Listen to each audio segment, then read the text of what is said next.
بسم الله الرحمن الرحيم.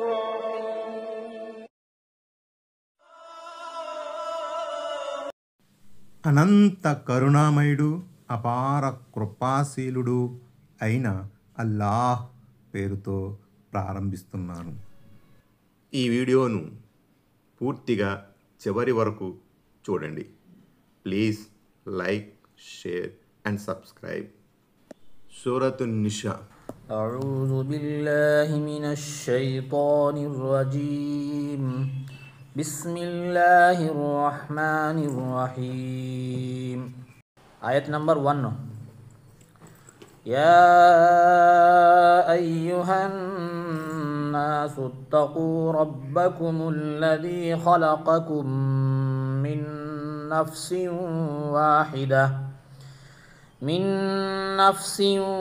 واحدة وخلق منها زوجها وبث منهما رجالا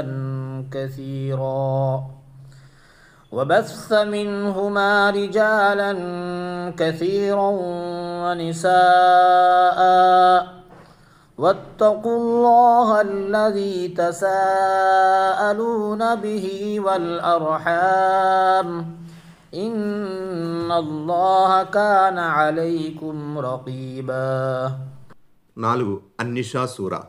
అవతరణ మదీనా. ఆయతులు 176. అపార కరుణామయుడు పరమ కృపాశీలుడైన అల్లాహ్ పేరుతో. నిషా అంటే స్త్రీలని అర్థం. ఈ సూరాలో చాలా వరకు స్త్రీలకు సంబంధించిన విషయాల హక్కుల ప్రస్తావన ఉండడం వల్ల దీనికి ఈ పేరు వచ్చింది. ఆయత్ నంబర్ 1. మానవులారా, మిమ్మల్ని ఒకే ప్రాణి నుంచి పుట్టించి దాని నుంచే దాని జతను కూడా సృష్టించి ఆ ఇద్దరి ద్వారా ఎంతోమంది పురుషులను స్త్రీలను వ్యాపింపజేసిన మీ ప్రభువుకు భయపడండి. ఎవరి పేరుతో మీరు పరస్పరం మీకు కావలసిన వాటిని అడుగుతారో ఆ అల్లాహ్కు భయపడండి. బంధుత్వ సంబంధాల తెగతింపులకు దూరంగా ఉండండి. నిశ్చయముగా అల్లాహ్ మీపై నిఘా వేసి ఉన్నాడు. ఒకే ప్రాణి అంటే మానవుల మూలపురుషుడైన హజ్రత్ ఆదం అలైహిస్సలాం అని భావం. ఖలక మిన్హా జౌజహా, దాని నుంచి దాని జతను సృష్టించడం అనే వాక్యంలో మిన్హా దాని నుంచి అంటే ఆదం అలైహిస్సలాం నుంచి ఆయన భార్య అయిన హజ్రత్ అవ్వ అలైహిస్సలాంను సృష్టించడం అని అర్థము. హజ్రత్ అవ్వ అలైహిస్సలాం హజ్రత్ ఆదం అలైహిస్సలాం నుంచి ఎలా సృష్టించబడిందన్న విషయంలో భిన్నాభిప్రాయాలు ఉన్నాయి. హజ్రత్ ఇబ్నే అబ్బాస్ రజల్లాహు తఆలా కథనం ప్రకారం హజ్రత్ అవ్వ పురుషుని నుంచి అంటే ఆదం అలైహిస్సలాం నుంచి సృష్టించబడి అనగా ఆయన యొక్క ఎడమ వైపు ప్రక్కటెముక నుంచి సృష్టించబడిందని భావం. ఒక హదీసులో ఇలా అనబడింది, స్త్రీ పక్కటెముక నుంచి సృష్టించబడింది. ప్రక్కటెముకలో అత్యంత వంకర భాగం దాని పైభాగం. ఒకవేళ నువ్వు గనక దాన్ని తిన్నగా చేయబోతే అది విరిగిపోతుంది. నువ్వు గనక ఆమె ద్వారా ప్రయోజనం పొందదలిస్తే ఆ వంకర స్థితిలోనే ప్రయోజనం పొందగలవు.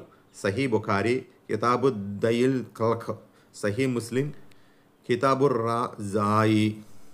ఈ హదీసు వెలుగులో పండితులు హజ్రత్ ఇబ్నే అబ్బాస్ రజల్లాహు తఆలా అన్హు ద్వారా నుడివడిన అభిప్రాయాన్ని సమర్థించారు. దివ్య ఖురాన్లో కలక మిన్హా అనే పదం కూడా హజ్రత్ అవ్వ సృష్టి ఆదం అలైహిస్సలాం నుండి జరిగిందన్న వాదానికి బలం చేకూరుస్తుంది. అరబీలో వల్ అర్హామ్ అని అనబడింది. వాక్యములో ఈ పదానికి దీనికి ముందు వచ్చిన అల్లాహ్ అన్న పదానికి మధ్య అతఫ్ సంబంధం ఉంది. కనుక ఈ వాక్యానికి అల్లాహకు భయపడండి, బంధుత్వాలను తెంచడానికి కూడా భయపడండి అని భావం వస్తుంది.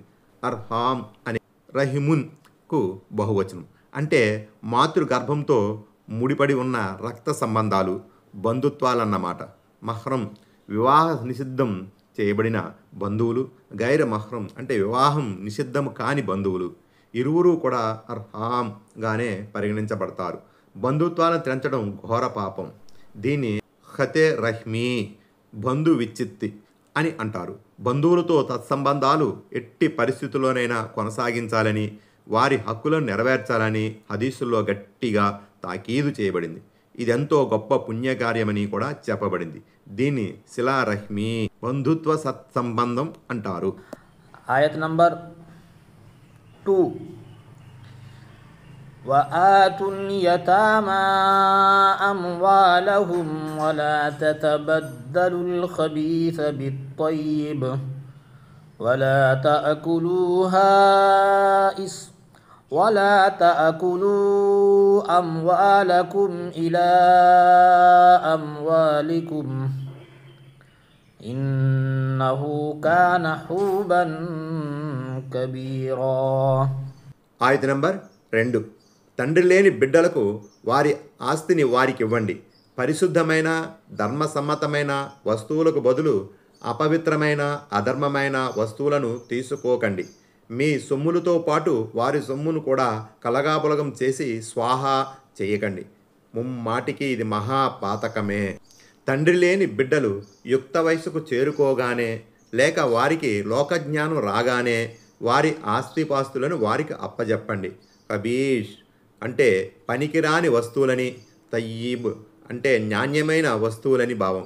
వారి ఆస్తిపాస్తుల్లో నుంచి మంచి మంచి భాగాలను, నాణ్యమైన వస్తువులను తీసేసుకుని పనికిరాని వస్తువులను మొక్కుబడిగా వారికి ఇచ్చి చేతులు దులుపుకునే నైత్యానికి పాల్పడకండి.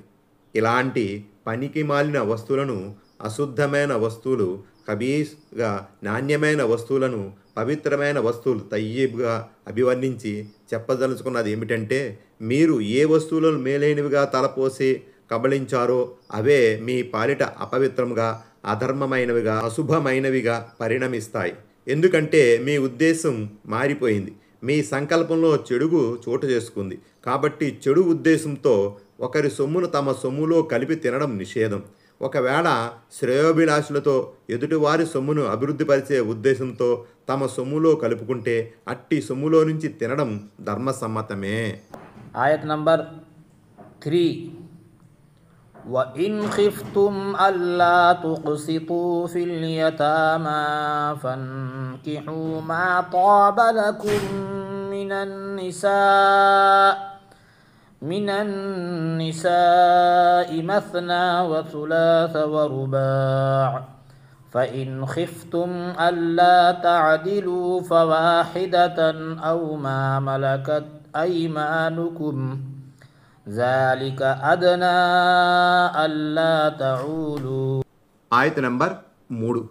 మీ సంరక్షణలో ఉన్న తండ్రి లేని ఆడపిల్లలను వివాహమాడి న్యాయం చేయలేమన్న భయం మీకుంటే మీకు నచ్చిన వేరితర స్త్రీలలో 2 కానీ 3 కానీ 4 కానీ వివాహమాడండి. అయితే వారి మధ్య న్యాయబద్ధంగా వ్యవహరించలేమన్న భయం మీకున్నప్పుడు ఒక్కామెతోనే సరిపెట్టుకోండి. లేదా మీ యాజమాన్యంలోనికి వచ్చిన బానిస స్త్రీలతో గడపండి. మీరు ఒకవైపుకు ముగ్గిపోకుండా అంటే అన్యాయానికి పాల్పడకుండా ఉండడానికి ఇది అత్యుత్తమ మార్గం. ఈ నేపథ్యంలో హజరత్ ఆయిషా రజల్లా తలాన్హా ఉల్లేఖనం గమనార్హం. అనాథ బాలిక స్థితిమంతురాలు, అందగత్తె అయి ఉండి ఒకరి సంరక్షణలో ఉన్నప్పుడు ఆ వ్యక్తి ఆమె ఐశ్వర్యానికి, అందానికి ప్రభావితుడై ఆమెను నికా చేసుకోవడానికైతే చేసుకుంటాడు కానీ తన ఇతర భార్యలకు ఇచ్చినట్లుగా ఆమెకు మహరు హక్కును ఇవ్వడు. అల్లాహ్ ఈ అన్యాయాన్ని అరికట్టదలిచాడు. మీ పోషణలో ఉన్న అనాథ బాలికల విషయంలో న్యాయం చేయలేమన్న అనుమానం మీకున్నప్పుడు అసలు వారిని వివాహమే చేసుకోవద్దు. ఇతర స్త్రీలను వివాహమాడే మార్గం మీకోసం ఎలాగూ తెరుచుకుని ఉంది. సహీ బుఖారీ కితాబు తఫ్సీర్. ఒక్కామెనే కాదు, 2 3 4 స్త్రీలను కూడా వివాహమాడవచ్చు. కాకపోతే వారి మధ్య న్యాయంగా మసులుకునే స్తోమత ఉండాలి. లేకపోతే ఒక్కామెతోనే కాపురం చేయాలి. లేదంటారా మీ యాజమాన్యంలోనికి ధర్మసమ్మతంగా వచ్చిన బానిస స్త్రీతో గడపండి. ఈ ఆయత ద్వారా విదితమయ్యే ఒక ముఖ్య విషయం ఏమిటంటే, ఒక ముస్లిం నిజంగా తనకు అవసరం అనుకుంటే ఏకకాలంలో 4 స్త్రీలను తన దాంపత్య జీవితంలోనికి తీసుకురాగలడు. అంతకు మించి చేసుకోలేడు. సహీ హదీసుల్లో ఈ విషయానికి సంబంధించిన మరిన్ని తఫ్సీళ్లు వచ్చాయి. దైవ ప్రవక్త సల్లల్లాహు అలైహి వసల్లం వారు ఏకకాలంలో 4 కన్నా ఎక్కువ మంది సతీమణులను కలిగి ఉన్నారంటే అది దైవ ప్రవక్త సల్లల్లాహు అలైహి వసల్లంకు ప్రత్యేకం. దీని ఆధారంగా ముస్లిం సమాజానికి చెందిన ఏ వ్యక్తి అయినా 4 స్త్రీలకు మించి వివాహం ఆడలేడు. ఇబ్నే కసీర్. మొత్తం మీద ఒక ఆమెను వివాహమాడంతోనే సరిపెట్టుకోవచ్చు. ఒకరికన్నా ఎక్కువ మంది భార్యలు ఉన్నప్పుడు వారి మధ్య సమభావంతో మెలగడం మీకు కష్టం కావచ్చు. సాధారణంగా జరిగేది ఏమిటంటే భర్త మానసికంగా ఏ భార్య వైపుకు మొగ్గి ఉంటాడో ఆమె జీవనావసరాల పట్లనే ఎక్కువ శ్రద్ధ వహిస్తాడు. ఆ విధంగా అతడు సమత్వం సమతూకం నుంచి తొలగిపోతాడు. ఇది దైవ సమక్షంలో నేరంగా పరిగణించబడుతుంది. దివ్య ఖురాన్ ఈ విషయాన్నే మరో చోట అత్యంత చతురతతో విపులీకరించింది. భార్యల మధ్య పూర్తి న్యాయం పాటించడం అన్నది మీ వల్ల కాని పని. మీరెంతగా కోరుకున్నా ఈ విషయంలో సఫలీకృతులు కాలేరు. కనుక మీరు కనీసం ఇలా అయినా చేయండి. ఇతర భార్యలను డోలాయమాన స్థితిలో పడవేసేలా మీరు ఒక భార్య వైపుకే పూర్తిగా మొగ్గిపోకండి. నిషా 129. దీని ద్వారా స్పష్టమయ్యేది ఏమిటంటే ఏకకాలంలో ఒకరికంటే ఎక్కువ స్త్రీలను వివాహమాడటం, వారి మధ్య సమానత్వాన్ని పాటించకపోవడం అసమంజసం, ఇంకా ప్రమాదకరం కూడా.